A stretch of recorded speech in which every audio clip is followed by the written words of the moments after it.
রাষ্ট্রপতি নির্বাচনের তফসিল স্থগিত চেয়ে রিট। রাষ্ট্রপতি প্রার্থী অলি আহমেদের মনোনয়নপত্র ইসিতে জমা, বিএনপির প্রস্তুতি চলছে। বিদ্যুতের বড় অংশ টানছে ব্যাটারি রিকশা ইজিবাইক, বললেন জ্বালানি মন্ত্রী।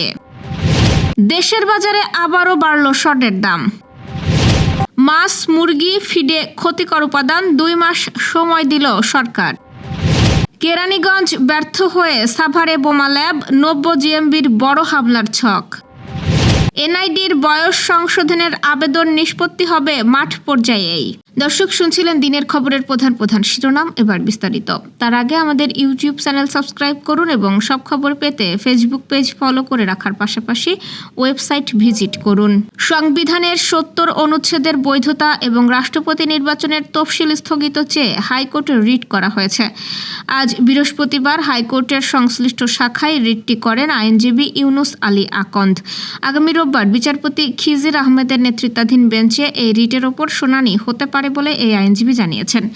সংবিধানের 70 অনুচ্ছেদে বলা হয়েছে, কোনো নির্বাচনে কোনো রাজনৈতিক দলের প্রার্থী রূপে মনোনীত হইয়া কোনো ব্যক্তি সংসদ সদস্য নির্বাচিত হইলে তিনি যদি উক্ত দল হইতে পদত্যাগ করেন অথবা সংসদে উক্ত দলের বিপক্ষে ভোটদান করেন, তাহা হইলে সংসদে তাহার আসন শূন্য হইবে, তবে তিনি সেই কারণে পরবর্তী কোনো নির্বাচনে সংসদ সদস্য হইবার অযোগ্য হইবেন না।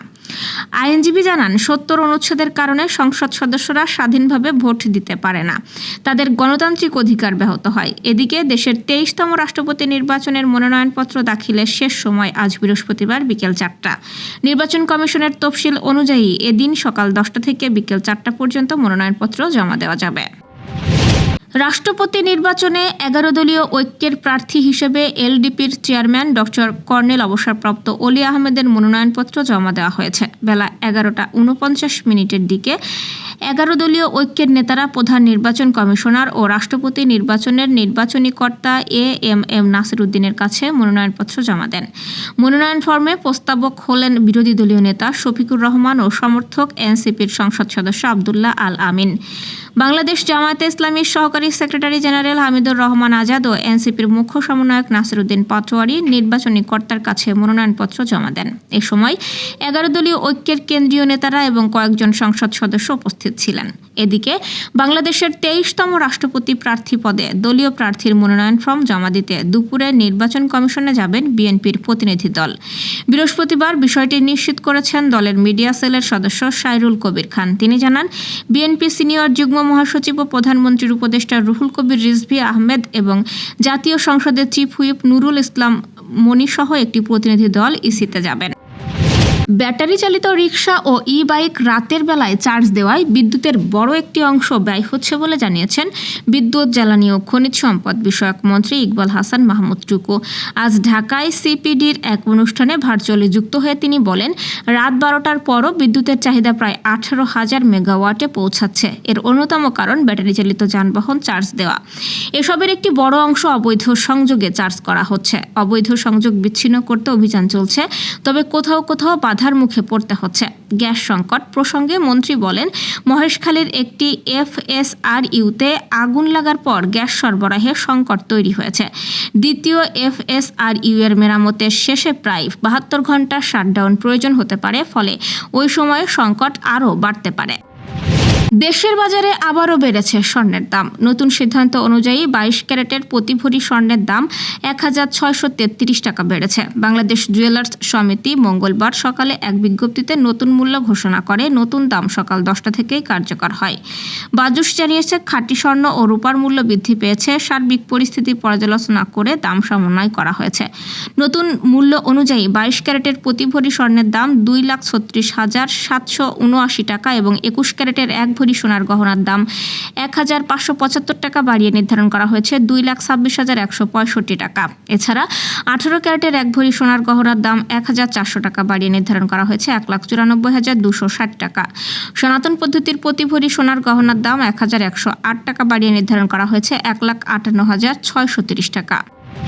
মাছ, মুরগি ও হাঁস সহ প্রাণী সম্পদের ফিড উৎপাদনে সরকারি গাইডলাইনের বাইরে ক্ষতিকর উপাদান ও অ্যান্টিবায়োটিক ব্যবহারের অভিযোগে সংশ্লিষ্ট প্রতিষ্ঠানগুলোকে 2 মাস সময় দিয়েছে সরকার। এই সময়ের মধ্যে সরকারি নির্দেশনা অনুযায়ী ফিড উৎপাদন নিশ্চিত করতে বলা হয়েছে। পাশাপাশি ফিড মিল ও বিক্রয় কেন্দ্রে গিয়ে পণ্য পরীক্ষা করা হবে বলে জানিয়েছে মৎস্য ও প্রাণী সম্পদ মন্ত্রী মোহাম্মদ আমিনুর রশিদ। আজ সচিবালয়ে এক সংবাদ সম্মেলনে সাংবাদিকদের এক প্রশ্নের জবাবে তিনি কথা বলেন। অনেক ধরনের ক্ষতিকর উপাদান ও অ্যান্টিবায়োটিক দিয়ে ফিড উৎপাদনের অভিযোগ নিয়ে এক প্রশ্নের জবাবে মন্ত্রী বলেন, আমাদের এবারের যে মৎস্য সপ্তাহ দিবস, যেটা এখানে আমরা বিভিন্ন সেক্টরে যারা সচেতন চাষিকে 14টি গোল্ড মেডেল দিচ্ছি এবং তারপরে আমাদের মূল প্রচারণা যেটা যে মাছ উৎপাদনে শুধু নয়, সেফ ফিশ উৎপাদন করতে হবে। তিনি বলেন, এখানে সরকারের একটা গাইডলাইন আছে, ওই গাইডলাইন অনুযায়ী তাদেরকে ফিড উৎপাদন করতে হবে। এ ব্যাপারে আমরা এরই মধ্যে তাদের সঙ্গে মিটিংও করেছি। মন্ত্রী বলেন, তাদেরকে আমাদের সরকারের গাইডলাইন অনুযায়ী উৎপাদন করার নির্দেশ দিয়েছে। তার ভেতরে কিছু যে